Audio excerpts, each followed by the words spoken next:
দুই শালিক ধারাবাহিকে আমরা এমনটাই দেখতে পাবো বন্ধুরা যে পিয়ারকে শুনেই চিৎকার করে কেন এরকম পাগলের মতো ছটফট করলো। হ্যাঁ বন্ধুরা, এমনটাই আমরা দেখতো আগামী পর্বগুলিতে দুই শালিক ধারাবাহিকের।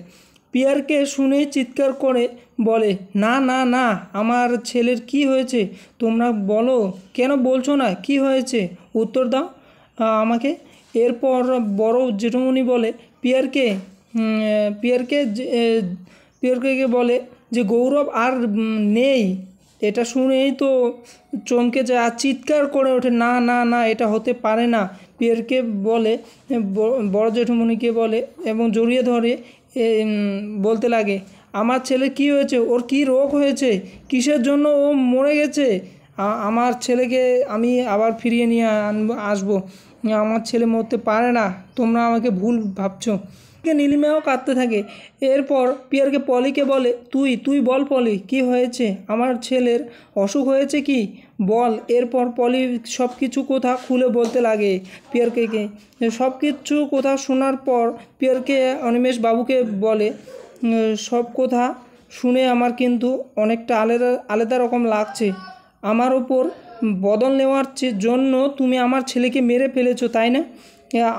আমি তোকে ছাড়বো না, আমি তোকে মেরে ফেলবো। এরপর অনিমেষ বাবুও বলে, পিয়ারকে আমিও আমার এক মেয়েকে হারিয়েছি। তখন পিয়ারকে বলে, বেশ করেছিস, আমার কাজটা হালকা করে নিয়ে দিয়েছিস।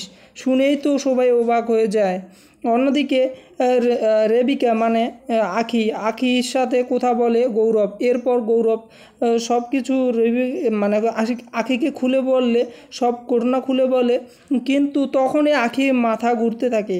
আর গৌরব বলে, আখি বলে ডাকলে জাদুকরের বউ শুনতে পায়। আর এই শুনেই গৌরবের কথাগুলো সব ফোনে বলে দেয় জাদুকরকে। আর জাদুঘরের বউ বলতে লাগে যে আখি যে রেবিকা, সে এবার কি জানতে পারবে আখি, আর এই কথাটা আমাকে বলে দিতেই হবে। এরপর ফোন করে সব কিছু বলতে লাগে যে আখির সব আগের মতো হয়ে যাচ্ছে। আর গৌরব এই ছেলেটা, জানি না একে, ওই বাড়ির ছাতাবাড়ির ছেলেটা আখিকে সব কিছুর ব্যাপারে জিজ্ঞেস করতে লাগে।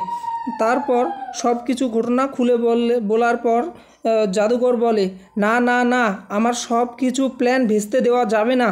গৌরব আখিকে জিজ্ঞেস করে, আচ্ছা আখি, দেবা জানে তুমি যে এখানে আছো? এই কথা শোনার পর আখি চমকে যায়।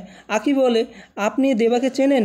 তখনই গৌরব বলে ওঠে, হ্যাঁ, দেবা আমার বড় দাদা, আমাদের ছাতা বাড়িতে থাকি।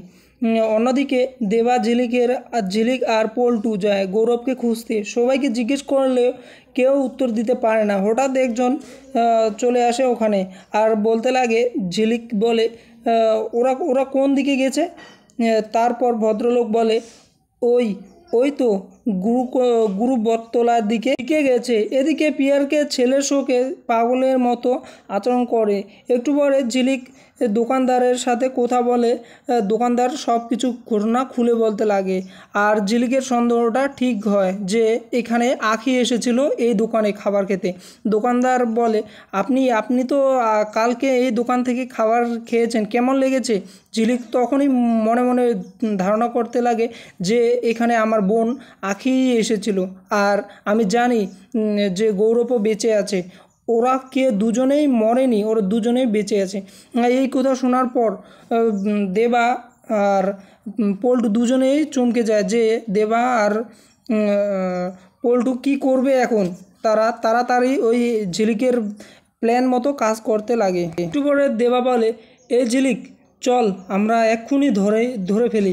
ঝিলিক বলে, না এখন নয়, রাতের বেলা আমরা সবাই মিলে বাড়িটাতে ঢুকবো।